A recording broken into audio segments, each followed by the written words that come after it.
Hello, hello, hello. Welcome back to the Secular Homeschool Revolution. This podcast is for progressive secular BIPOC homeschoolers and for allies who are actually doing the work.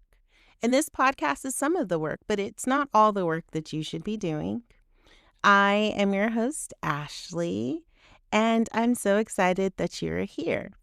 Today's episode it is going to be about, is teaching your kid pronouns really that hard? Short answer, no. Long answer, also no. But for some reason, a lot of people love making it way more complicated than it needs to be. So let's talk about it. Okay, so let's cut the nonsense. Because first off, y'all need to stop acting like your kid is going to short circuit because someone uses they, them. Your kid is a walking encyclopedia of Minecraft and Roblox and anime and every meme format from this past decade. So they can handle the fact that not everyone identifies as a he or a she because pronouns are not the problem. Honestly, you might be. And I say that with love, maybe kind of, sort of, probably not, because a lot of this quote unquote confusion is really adult ego masquerading as a concern. And you're not confused. You are just uncomfortable. There's a difference. And if your kid is confused, babe, teach them. That is literally your job. And when I say it's your job, it's because homeschooling isn't just about teaching your kids what to learn. It is about helping them figure out how to move through a world full of diverse and complex people. And respecting someone's pronouns, you don't get extra credit because that's the baseline, the bare minimum. And we are not out here raising kids who say, love everyone, but then act confused when someone's identity doesn't fit neatly into this binary box. So do we love everyone or do we not?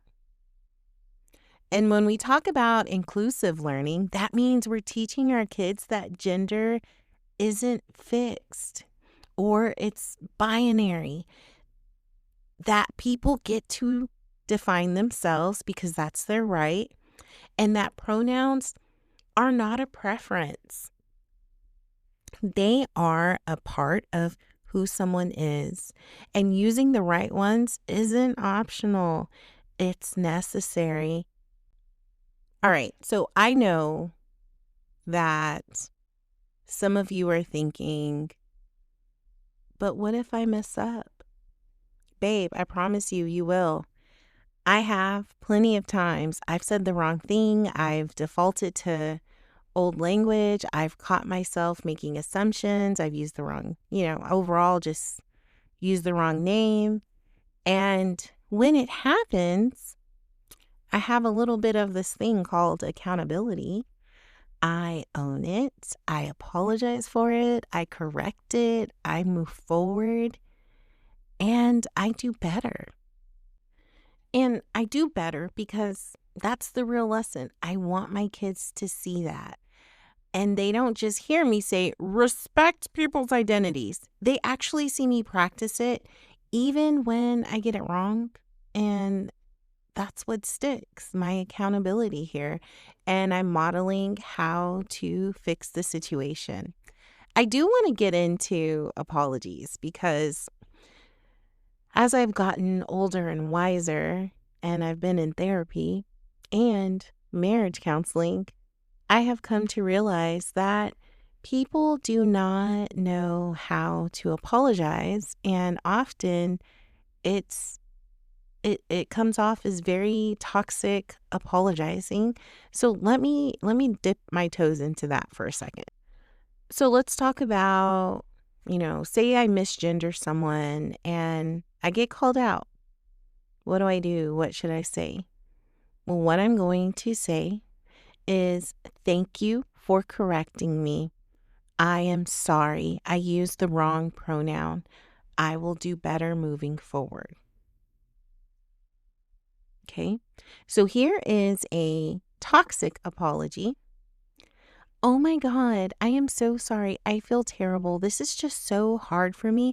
I have so much going on. Please believe me, I am trying. It's all so confusing. I didn't grow up with this stuff, and you have to believe that I'm doing my best because it's like I really just can't keep up and I really feel awful. And then cue the tears and the fingers, the hands fanning your face like, I'm so sorry. And then the dramatic pause. Okay, that right there, that is a toxic apology because it is centering the person who caused the harm. It is centering, their shame, their struggle, their feelings, their discomfort.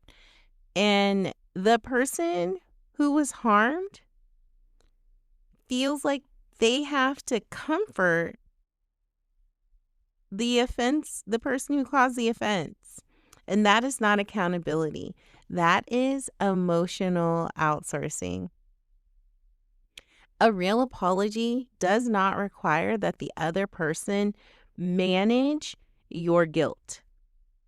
It shouldn't spiral into this self-pity, and if for damn sure shouldn't turn you into the victim. So not even just, and I want you to really internalize this, my explanation of apologizing, because it doesn't just stick to, misgendering someone. Anytime you do an apology, you should not center yourself if you caused the harm, period. And you definitely shouldn't have tears. Like, own it. Own the shit that happened. Oop, I cussed. Oh, well, I cuss a lot outside of my podcast. Like, every other word is MF this and MF that and F, F, F, F, F. So anyway, back on. But a real apology really does not require the other person to manage your feelings or your self-pity. So a couple of other examples of toxic apology. I didn't mean to, so it shouldn't be a big deal. Like, get over it. Or, you know my heart. That's not what I meant. You know me. I'm not that kind of person. Bruh. And the last example, I'm just old school. That stuff didn't exist. You were either this or that. I don't know what to tell you. It's very hard for me. Okay? These are all red flags. These are toxic apologies. So let me model some accountable apologies. I hear you. I messed up. I am sorry. I will get it right next time. Or, thank you for correcting me. I appreciate the reminder. That is on me. I will keep doing the work. Do you see the difference? If not, one puts the emotional labor on the person harmed. The other takes responsibility and it models growth. And if you're homeschooling, this is definitely a teachable moment on repeat because your kids will learn how to apologize by, drumroll, watching you. So when you mess up again and again, you will. Don't center yourself or your struggle. Center the impact. Own it. Correct it. Don't cry about it and keep pushing.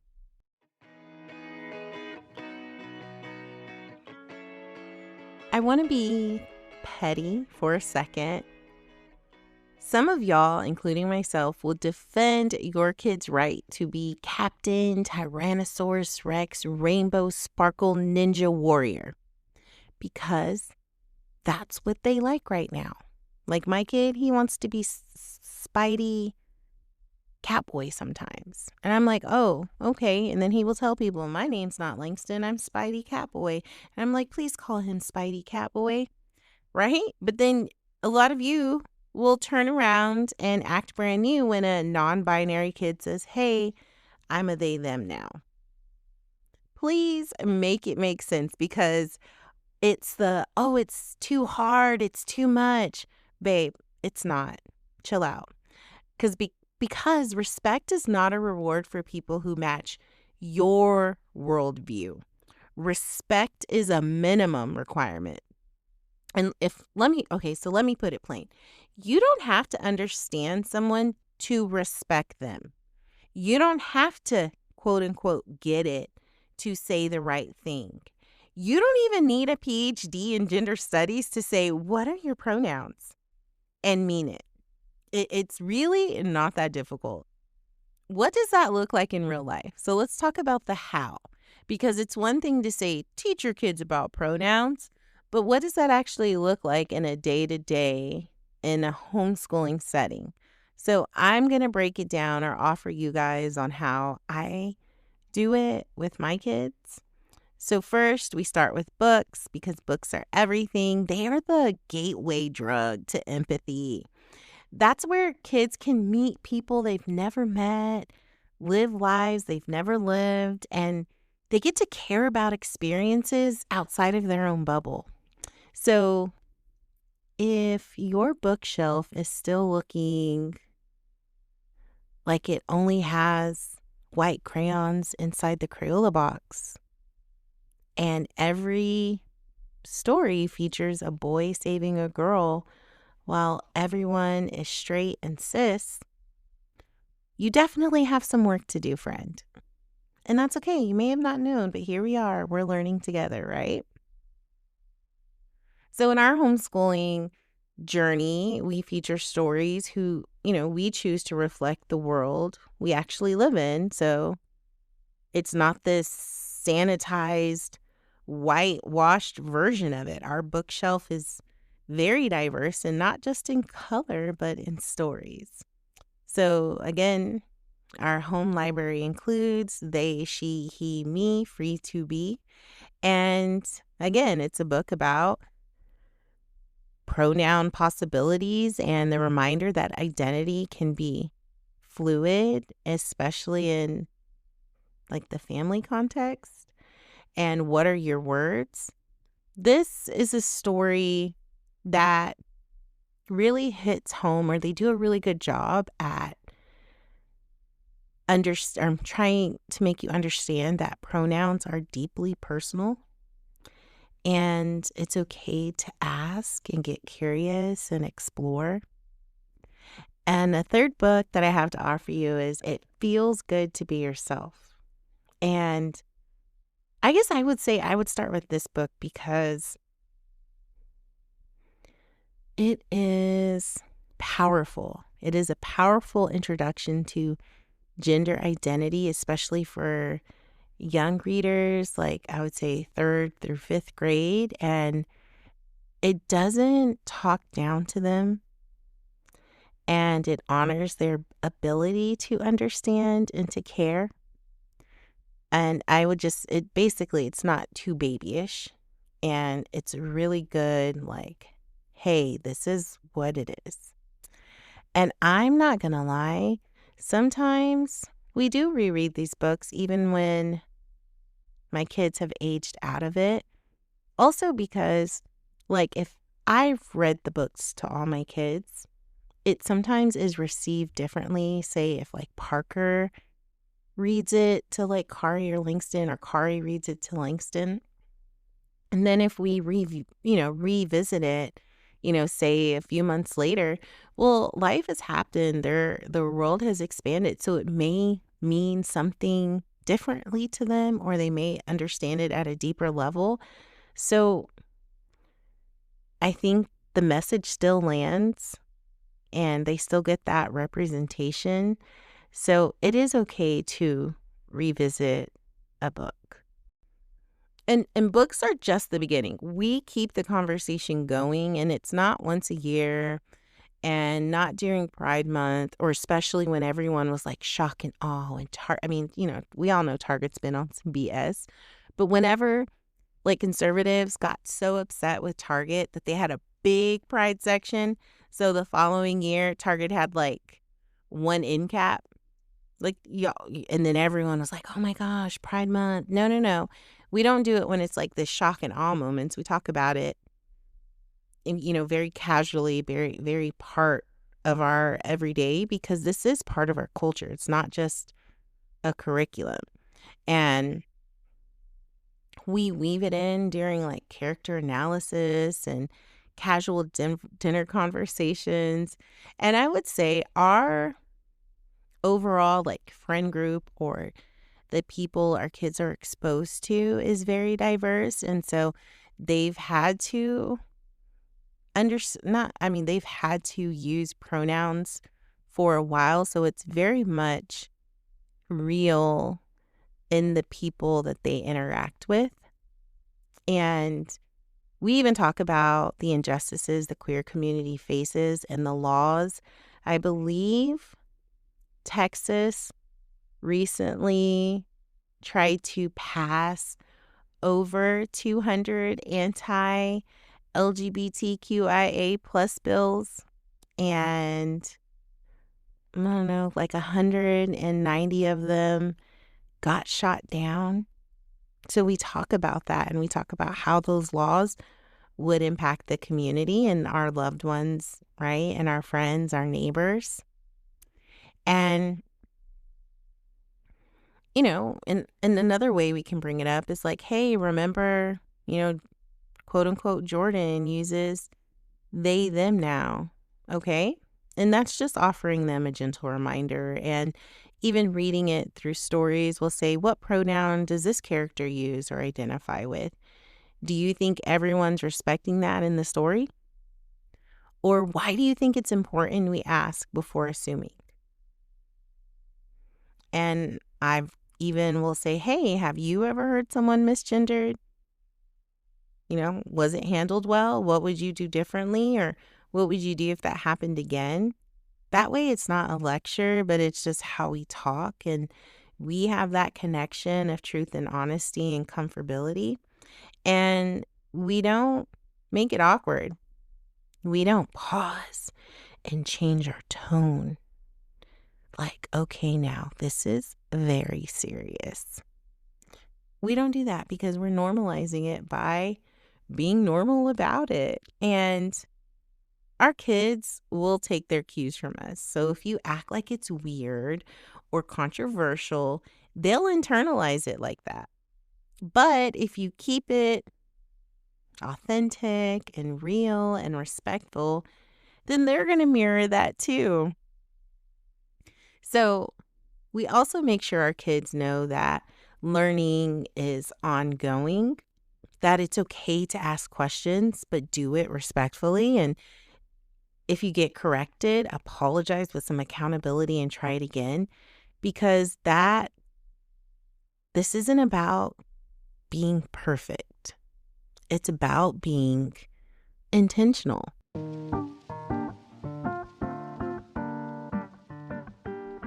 And the realest thing I think I could say is they get it. Kids really do get it, because kids are very pure and honest, right?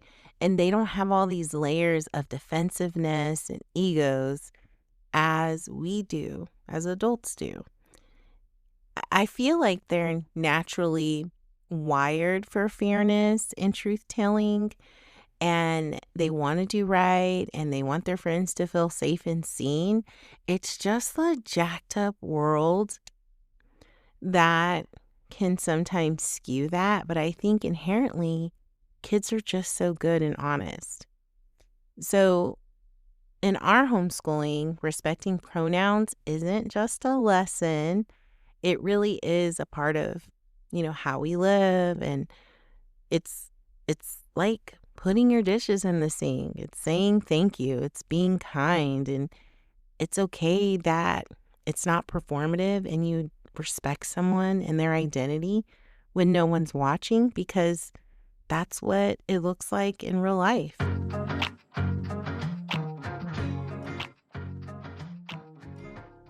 What if you're still learning? Okay, so let's keep it 100. 100. A lot of us didn't grow up with the language and the understanding or the tools to talk about gender in a real, respectful way. So when we're faced with something like teaching pronouns, we could freeze up like it's like a pop quiz that you didn't study for. So let me go ahead and help you, because you do not need to be the expert to be the teacher. I am not an expert, but I'm sharing because I want to be a part of progress. But I do want you to say this with me. I don't know everything, but I'm willing to learn. Okay, so let's say it again. I don't know everything, but I'm willing to learn. And when you say that, you have to know in your heart that it's an ongoing journey. Even, and again, for me being an ally to the queer community, it is a lifelong journey for me. And if you're an ally to the BIPOC community, marginalized communities, it is an ongoing thing. And you should be more than happy to share your resources. Like, hey, this helped me grow in so and so areas. I'm offering it to you. Like, share it on your social media, share it in your inner circle so that people can grow. Sometimes people don't know what direction to go with resources. Be the resource. And also in homeschooling, I find that I don't know everything I'm supposed to be teaching my kids. I just don't. And with this is the same thing. Your job isn't to always have all the answers. It is to show your kids how to ask better questions. It is a model of curiosity and not certainty, right? It's to say, I didn't grow up learning this, but I want to do better. So let's learn together. And that's honest. And then you got to do the important part, which is actually learn. So, and you got to be responsible with it, and you got to be mindful. Don't toss the responsibility onto the queer and trans folks to educate you every time you are confused. Google is free. Books are in print. You're listening to this podcast, so I already know that you're trying. Now you got to keep up that energy, keep that momentum going. You got this, because you're showing your kid that learning never stops, that making mistakes doesn't make you bad. It makes you human. And that's how you can raise some compassionate, accountable, justice-minded kids. And because I love you, I do want you to win. So here's a starter pack of resources, and I will share this in the podcast description. So a book that was recommended to me, so someone else that was doing the work, suggested that I read this book, and it's called My Rainbow. And I think I shared it on my podcast, Trinity. It's called My Rainbow by Trinity and Deshawn and Neil. And it is about this Black neurodivergent kid who is magical and has it's glittery. And so we bought that. We brought it into our library. And also, if you're building like a banned book library, all of these would fit into the banned book library. When Aiden Became a Brother by Kyle Lukoff, a kid's book about being non-binary by Gerald Garth, Calvin, and that's by Junior Ford and Vanessa Ford. Oh, this one's about a trans boy story, and I guess the word is the book makes you feel warm, and it makes you feel the truth. And you really can feel empathy. So whenever a book gives you very real feelings, you're like, this was very well written. And for grown-ups, and the grown-ups who are still deprogramming, what I'm currently reading, which I haven't finished, is The Gender Creative Child by Diane Ehrensaft. And it's an affirming book. I really just started it last week, so I don't have a full or descriptive word for you. But again, it was recommended to me to read in a progressive, secular homeschooling group Facebook page. And the other one is Raising Them by Kyle Myers. And it is about raising kids in a gender expansive way without losing your mind. And it gives you the tools to really prepare how to have the conversations with your kids and what does that parenting style look like. An Instagram that I currently follow is the Queer Kid Stuff, at Queer Kid Stuff, and at Radical Counselor. They show really great content on Instagram, so go ahead and follow them. And some online resources, you could do the Trevor Project. They do have an adult guide. You can bookmark it, you can share it, you can reread it. The other one is the genderspectrum.org. And this is fully for understanding and navigating gender with youth.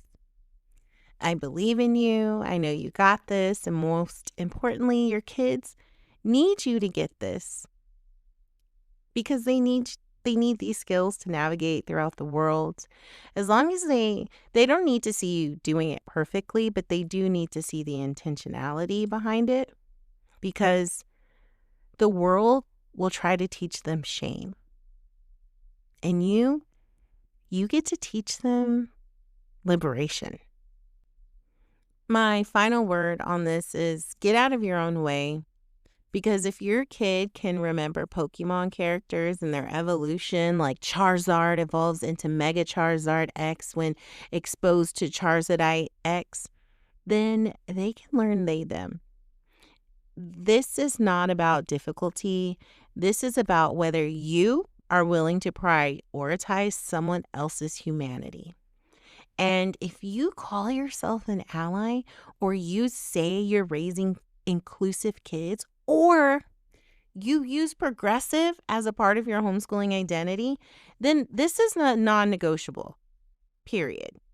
And you're not going to break your kid by teaching them respect.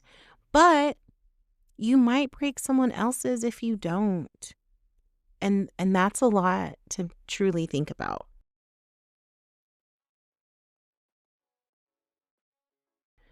Well, that's it for today's episode of the Secular Homeschool Revolution.